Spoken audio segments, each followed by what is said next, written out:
शिशुपाल वासुदेव जी की बहन और छेदी के महाराज दमघोष का पुत्र था, जो कि भगवान श्री कृष्ण की बुआ का पुत्र था। अर्थात इस प्रकार वो भगवान श्री कृष्ण का भाई था। शिशुपाल के वध की कथा जितनी रोचक है, इससे भी ज्यादा रोचक शिशुपाल के जन्म के समय घटित हुई घटनाएं हैं। जब शिशुपाल का जन्म हुआ था, तब वह 3 आंखों तथा 4 हाथों वाले बालक के रूप में जन्मा था।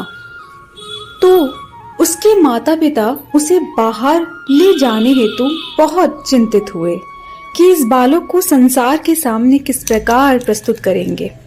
साथ ही कहीं ये कोई आसुरी शक्ति तो नहीं।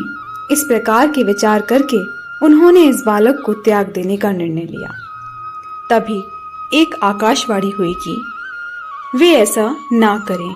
जब उचित समय आएगा तो इस बालक के अतिरिक्त आंख एवं हाथ अपने आप ही अदृश्य हो जाएंगे। अर्थात जब विधि के विधान द्वारा निश्चित व्यक्ति इसे अपनी गोद में बिठाएगा तो ये अतिरिक्त अंग गायब हो जाएंगे और वही व्यक्ति इसकी मृत्यु का कारण भी बनेगा, अर्थात इसका वध भी करेगा।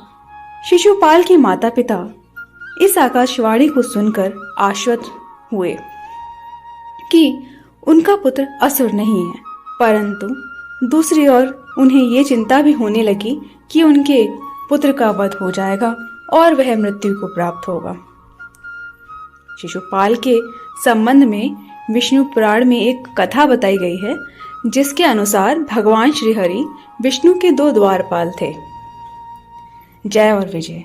इन्हें ब्रह्मा जी के मानस पुत्रों ने जय और विजय को श्राप दिया था, क्योंकि वे उन्हें भगवान विष्णु से मिलने से रोक रहे थे। उस समय प्रभु के विश्राम का समय था, इसलिए जय विजय उन्हें द्वार पर ही रोक लेते हैं। इस बात पर ब्रह्मा जी के मानस पुत्रों को क्रोध आ जाता है और क्रोधित होकर वे जय और विजय को श्राप दे देते हैं, जिस कारण उन्होंने श्रापवश धरती पर जन्म लिया। इन दोनों द्वारपालों को श्राप मिला था कि उन्हें 3 बार धरती पर जन्म लेना होगा। भगवान विष्णु के द्वारा इन्हें मृत्यु प्राप्त होगी और अंत में ये पुनः वैकुंठ धाम को प्राप्त कर पाएंगे। तब एक द्वारपाल जय ने हिरण्यकश्यप के रूप में जन्म लिया, जिसका वध श्री हरि विष्णु द्वारा अपने नरसिंह अवतार में किया गया। फिर रावण के रूप में जन्म लिया, जिसका वध भगवान विष्णु द्वारा अपने राम अवतार में किया गया, और अंत में शिशुपाल के रूप में जन्म लिया और इनका वध श्री हरि विष्णु ने कृष्ण अवतार लेकर किया। एक बार जब भगवान श्री कृष्ण अपने पिता वासुदेव जी की बहन अर्थात अपनी बुआ के घर गए, उन्होंने उनके पुत्र शिशुपाल को स्नेहवश अपनी गोद में बिठाया।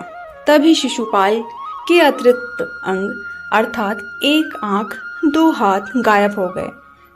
उस समय शिशुपाल ने माता पिता को उस आकाशवाणी का स्मरण हुआ, जिसके अनुसार विधि के विधान द्वारा निश्चित व्यक्ति जब इस बालक को अपनी गोद में बिठाएगा तो ये अतिरिक्त अंग गायब हो जाएंगे और वही व्यक्ति इसकी मृत्यु का कारण भी बनेगा, अर्थात इसका वध भी करेगा।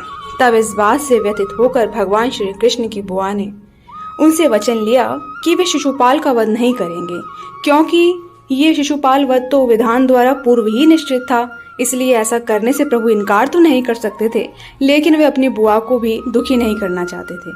इसलिए उन्होंने वचन दिया कि वे शिशुपाल की 100 गलतियां क्षमा कर देंगे, लेकिन 101वीं भूल पर वे उसे अवश्य ही दंडित करेंगे। तब शिशुपाल की माता को श्री कृष्ण ने ये वचन भी दिया कि यदि शिशुपाल का वध करना भी पड़ा तो वध के पश्चात शिशुपाल को इस जन्म मरण के चक्र से मुक्ति मिल जाएगी और वैकुंठ धाम को प्राप्त करेगा। तब भगवान श्री कृष्ण अपनी बुआ के ममत्व को देखकर भाव विमोर हो उठे और उन्होंने ये वचन भी अपनी बुआ को दे दिया। काल चक्र चलता रहा और महाभारत काल में जब कुरुकुल में कौरवों और पांडवों के बीच महाराज पांडु के ज्येष्ठ पुत्र युधिष्ठिर को युवराज घोषित करने का निर्णय लिया गया, तो इस शुभ प्रसंग के लिए राजसूय यज्ञ आयोजित करने का निर्णय लिया गया। इस हेतु सभी संबंधियों, रिश्तेदारों सहित अनेक राजाओं एवं अन्य प्रतिष्ठित महानुभावों को आमंत्रित किया गया। तब वासुदेव श्री कृष्ण को भी आमंत्रित किया गया, क्योंकि महारानी कुंती उनकी बुआ थी तथा शिशुपाल भी इस यज्ञ में शामिल हुआ, क्योंकि वह कौरवों एवं पांडवों का भी भाई था। इस समय एक बार फिर भगवान श्री कृष्ण और शिशुपाल का आमना सामना हुआ। शिशुपाल भगवान श्री कृष्ण से क्रोधित था, जिसका कारण था भगवान श्री कृष्ण का राजकुमारी रुक्मणी के साथ विवाह करना। भगवान श्री कृष्ण ने राजकुमारी रुक्मणी से विवाह किया, परंतु राजकुमारी रुक्मणी का विवाह उनके भाई राजकुमार रुक्मी ने अपने परम मित्र शिशुपाल के साथ निश्चित किया था। विवाह के सारे आयोजन हो चुके थे, परंतु राजकुमारी रुक्मणी भगवान श्री कृष्ण से प्रेम करती थी और उन्हीं से विवाह करना चाहती थी, और राजकुमार रुक्मी ऐसा नहीं होने देना चाहते थे। तब भगवान श्री कृष्ण राजकुमारी रुक्मणी को महल से भगा कर ले गए और उनसे विवाह कर लिया। तब शिशुपाल ने इसे भगवान श्री कृष्ण द्वारा किया गया अपना अपमान समझा और भगवान श्री कृष्ण को अपना भाई ना समझकर शत्रु मान बैठा।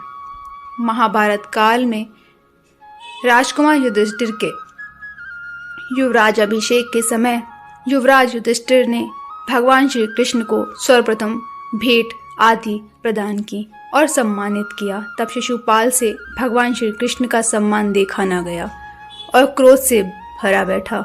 शिशुपाल बोल उठा कि एक मामूली ग्वाले को इतना सम्मान क्यों दिया जा रहा है, जबकि यहाँ अन्य सम्मानीय जन उपस्थित हैं। और शिशुपाल ने भगवान श्री कृष्ण को अपमानित करना प्रारंभ कर दिया।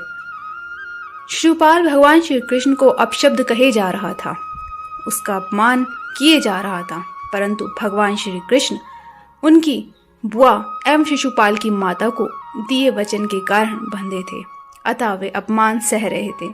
और जैसे शिशुपाल ने 100 अपशब्द पूर्ण किए और 101वां अपशब्द कहा, भगवान श्री कृष्ण ने अपने सुदर्शन चक्र का आवाहन किया और शिशुपाल का वध कर दिया।